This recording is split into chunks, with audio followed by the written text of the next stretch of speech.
Hi, I'm Tyler Casey. And I'm Ellen Munschauer. Welcome back to Johnnie Bennie Campus News. Last week, Bennies and Johnnies gathered around dinner tables in the Great Hall in the refectory to celebrate the annual Thanksgiving dinner. Our reporter, Dan Baumert, was there to capture this event. With Thanksgiving break right around the corner, the St. John's University Dining Services hosted an elaborate Thanksgiving meal for St. Ben's and St. John's students on campus. 3 meals took place, 5 o'clock and 7 o'clock meals at the Reef, and a 5:30 meal in the Great Hall. 1,600 tickets were sold to St. Ben's and St. John's students. I had the opportunity to talk with Executive Chef Art Martinez about what this entails from the St. Ben's and St. John's Dining Services. I also spoke with St. Ben's and St. John's students who attended this event. Oh my gosh, well this is a 37-year tradition, and I love the excitement. I love the fact that we have a really high level of student participation. We sell out tickets every year. It's just a really fun event for everybody. Or over the last 5 years since I've been executive chef here, I've pretty much cooked every part of the Thanksgiving dinner. Each person in our kitchen here, the kitchen staff, is assigned one particular part of that meal. Today, I'm in charge of the turkeys. We just got done unpacking and seasoning 240 of the new turkey breasts that we're using this year for the meal. I was able to sit down and enjoy some of the Thanksgiving dinner myself. My favorite item on the plate was the pumpkin pie. My favorite item is most definitely going to be the pumpkin pie once I get there. I love mashed potatoes. Definitely the pumpkin pie. I'm a big fan of mashed potatoes with some gravy. You can't go wrong with that. Probably the turkey. Definitely the stuffing. Definitely the pumpkin pie. My favorite, I would have to say, would be the stuffing. That was really good. I also was able to talk with CSB-SJU students to learn more about why they attended the event and what they enjoyed most during the dinner. It's a tradition with the dance team that we always come together and sit and have a meal together as a team. Because it's always provided an opportunity for me to come together with a large group of my friends to celebrate another year here at this wonderful school. It was fun sitting near people that I had never met before. Spend time with all my wonderful friends, so why not? It's a great time to socialize with some of my friends, be together with the St. Ben's, St. John's community. Well, we're here with our Frisbee team. I love it because of the atmosphere and the friendships, and I love that part about it. And here as a freshman, we did it as a floor, and that was really nice. I enjoyed that I got to sit with some friends. This is the last chance that we are going to get to do it. This super fancy, nice little Thanksgiving dinner kind of thing. I look forward to every single year, and it's just a time to come together with friends before we head off for break in the middle of a busy semester. Lastly, I learned about traditions CSB-SJU students have back at home with their family during Thanksgiving. Normally our grandparents and our aunt and uncles come over, and it's normally we host it. And then we normally go to Mass in the morning and we'll do the turkey trot. A pool tournament in our basement, as well as we roll out this mat and we play knee football. Usually my parents and I and my little sister, we just host at our house. We play some games, and then, we just talk and get some quality family time. Traditionally, my Thanksgivings have kind of a Southwest flair. We keep it fairly traditional. I usually go to my mom's side for the weekend, and it's a big family and it's a good time. And we just spend time together. It's kind of just very personable for us. And we love just spending time together. And it's the only holiday that we actually just have together, and I love that about it. Quality time with family, eating a really good meal, and just having a good time. This is Dan Baumert for Johnnie Bennie Campus News. Thanks, Dan. Last Saturday, St. Ben's and St. John's students, as well as community members, gathered in the HCC for the 20th Annual Festival of Cultures. Our reporter Noman Ongrog was covering the event. 1, 2, 3. Bienvenidos al Boot El Salvador. Hi. Nyonjong, Swadika. Bună ziua. Okay. Hello, CSB-SJU. I'm from the Thailand booth. I want to say Swadika. The 20th Annual Festival of Cultures was held on November 18th in the HCC Fieldhouse. This event is hosted by the Intercultural and International Student Services and co-sponsored by St. Ben's and St. John's Catering and Dining Services. The FOC features traditional cultural dances, songs, and fashion show while students serve samples of their cultural food. I will be interviewing students and volunteers at the Festival of Cultures. Why did you decide to perform at Festival of Cultures? Because I think it's a good opportunity to show the culture of China. I think it's a great event to meet a wide variety of people at our campus and then also really immerse yourself kind of in their culture. I would say it's really important for our student body here at St. Ben's and St. John's to learn about the Hmong culture and why the Hmong people are here in Minnesota and why the population of our Hmong students have been increasing here at St. Ben's and St. John's. I think the most exciting part is just walking around and then suddenly you hear an announcement that somebody has come on stage. And it's somebody that you know, but you didn't know that they could do, like, they could dance that well. And then you see them up there dancing, like, and representing their culture. That is the most exciting thing. What have you learned the most about attending Festival of Cultures today?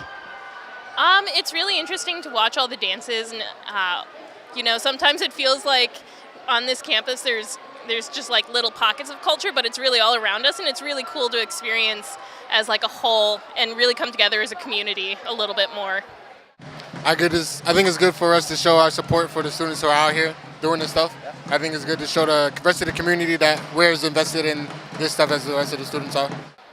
I think the most beautiful thing about this celebration is that people get to recognize the breadth of diversity and see the complexity of what exists on campus and start to acknowledge the depth that everybody brings. As the president of this institution, why do you think it's important to have this event on our campus? In a time when we talk about inclusion being so important, an opportunity to celebrate what we each bring to the table, our individual cultures, and how together we can appreciate our difference and still be one community is incredibly important. So we need to do more celebration of our differences, but remember, we are one community all together. Thank you so much. This is Noman Angarg reporting for Johnnie Bennie, Campus News. Thanks, Noman. As you all know, this week is Thanksgiving break. Classes end at 6 p.m. tonight and all residence halls close at 8 p.m. Halls will reopen at 9 a.m. Sunday, November 26th, and classes resume Monday. A reminder to students that you must have filled out the Thanksgiving break stay request form in order to be on campus for any part of the break. In an effort to make staying on campus during breaks more convenient for Bennies, AKS National Residence Hall Honorary, CSB Campus Ministry, and the St. Ben's Senate teamed up to provide a meal kits for Bennies for Thanksgiving. A reminder that bike racks will be removed over break, excluding those between Lottie and Margaretta Hall and Centennial Commons, which will remain available for winter bikers. Bikes that aren't on these racks will be removed and incur a $50 storage and retrieval fee. Students may not store bikes in residence hall rooms. Although most students head home for Thanksgiving break, our Bennie and Johnnie basketball teams won't be resting. We go to Haley Myron to catch us up on how our winter athletes are starting out their seasons. Thanks, Tyler. The St. John's football team ended its 2017 season with a 17-7 loss against North Central in the first round of the NCAA Division III playoffs. The St. John's basketball team had an impressive start to their 2017-18 season after picking up a pair of wins this past weekend, moving them 2-0 overall. The Johnnies beat St. Scholastica 94-71 on Friday, November 17th. SJU shot 61.7% from the field and 46.4% from the three-point range. Sophomore wing Juby Alade led all scorers with 22 points. Senior Tyler Weiss totaled 20 points and 11 rebounds. Junior David Stockman followed with 14 points, 5 assists, and 3 blocks. Senior Garrett Gates finished with 10 points and 6 assists. And sophomore Lucas Walford finished with 8 points and collected 10 rebounds and 2 blocks in his SJU debut. The Johnnies then beat NCAA Division II St. Cloud State 73-67 on Saturday, November 18th. Senior post Tyler Weiss led all scorers with 18 points and fell 1 rebound short of his second consecutive double-double. Senior guard Patrick Strom followed with 16 points. Sophomore wing Juby Alade finished with 12 points. Senior guard David Stockman finished with 11 points and 5 rebounds. Senior guard Garrett Gates finished with 4 points and 7 assists and no turnovers. And sophomore post Lucas Walford finished with 7 points, 13 rebounds, 3 assists, and 3 blocks. The Johnnies travel to Wisconsin lacrosse for a 7 p.m. game tonight. The St. Benedict hockey team is now 0-5-1 overall and 0-3-1 in the MIAC. CSB lost to St. Olaf 1-2 on Friday, November 17th. Forward junior Jessica Malloy scored her first collegiate goal from an assist from junior forward Shelby Snyder. CSB then tied to St. Olaf 3-3 in overtime on November 18th. Junior goalie Julia Carley finished the night with 39 saves. Junior forward Mariah Reed scored the first goal of her career off an assist from senior forward Kennedy Hegnes and senior defensive Caitlin Miller to make it a 2-1 game. Junior forward Shelby Snyder scored her first goal of the season, which tied the game 2-2. Freshman defense Maria Wallace scored the first goal of her CSB career, which put CSB up 3-2. The Olies then scored last in the third period, tying the game 3-3. Neither team could score in overtime, so the CSB hockey team picked up its first point in the MIAC with a tie. The College of St. Benedict hockey team is off now until December 1st and 2nd, when it hosts St. Mary's for a pair of MIAC games at the MAC in St. Cloud. That's all for this week's Sports Roundup. I'm Haley Myron with Johnnie Bennie Campus News. Back to you, Tyler. Thanks, Haley. After you get back from break, join faculty, staff, students, and members of the monastic community in a luminous celebration of the beginning of the Christmas season with Christmas at St. Ben's. This tradition features music and treats and celebrates Bennies. A procession and tree lighting ceremony will begin the festivities with a reception in Clemens Library to follow. This event is on Tuesday, November 28th from 5:45 to 6:10 p.m. Also after break, tickets are going on sale for the St. Ben's Holiday Dinner on Tuesday, November 28th and Wednesday, November 29th. The holiday dinner will be held on December 6th. Our reporter Charlie Frisk spoke with Pearce Jensen, Sustainability Fellow at St. John's, who reminds students to take sustainability past Sustainability Week and bring it into our everyday lives.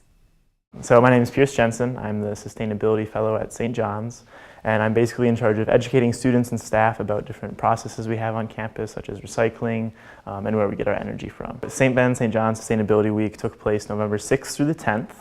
And basically what we did is actually last semester and then in the summer, we sent out just a broad email to lots of different departments on campus and organizations saying, here's the week of sustainability. If you're interested in partnering with us, please let us know. Because we really wanted the week to be really diverse in the events that we offered, because sustainability isn't just about the environment. There's lots of different things that relate to sustainability. So each day there was basically 3 different main events that we had on our calendar that students and faculty or the public could attend. But with those 3 events, there was also smaller events going on. For example, there was a Politics in a Pint that was kind of sustainability related that went on, and different smaller events like that. Sustainability in 3 words, the go-to is generally environment, economy, and social. So that's kind of like the 3 pillars of sustainability. If you're doing a good job, then a project or something you're working on should try to kind of take into account all 3 of those factors. So. One of the biggest differences from this recent Sustainability Week is that it was actually a partner between St. Ben's and St. John's Sustainability.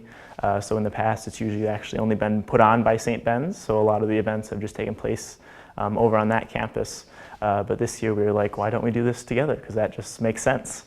So that's why we partnered this year for both the offices hosting the week, and that's why we had events on both campuses. So it was myself and then Alyssa Brown, she's the sustainability coordinator at St. Ben's. So we kind of both took charge in helping organize different events. So really what we're hoping for students to continue the sustainability in their daily lives is really kind of look at the projects that both of our offices are working on. So like one thing we're really looking at right now is trying to improve recycling education For example, you'd kind of think recycling, you know, everyone knows how to recycle, but I did a waste audit of Sexton last week during Sustainability Week and found a banana peel in the recycling bin, which is unfortunate and kind of funny, but that's just the reality, is that there's still a large gap in recycling education. So I'd say easy ways to be sustainable in the dorm rooms would be taking short showers. That's a big energy use. Turning off lights when you leave the room. Making sure if you're like listening to music, like, you know, you don't have to have it blasting. Really being conscious of when you turn on the lights, it's not just this magical energy that comes out of nowhere. It is energy that has to be produced by usually burning coal or some other form of resource in order to make that happen. So I think that's really the biggest thing that students can do, either in their dorm rooms or just in their daily lives, is try to make connections about, you know, where is this coming from? Why is this here? Where is it going when I throw it in the trash or recycling? Those are really simple but very effective ways of seeing how you can get that sustainability aspect into your life. That's all for this week's episode. Thanks for tuning in. I'm Tyler Casey. And I'm Ellen Munschauer for Johnnie Bennie Campus News. Enjoy your Thanksgiving break.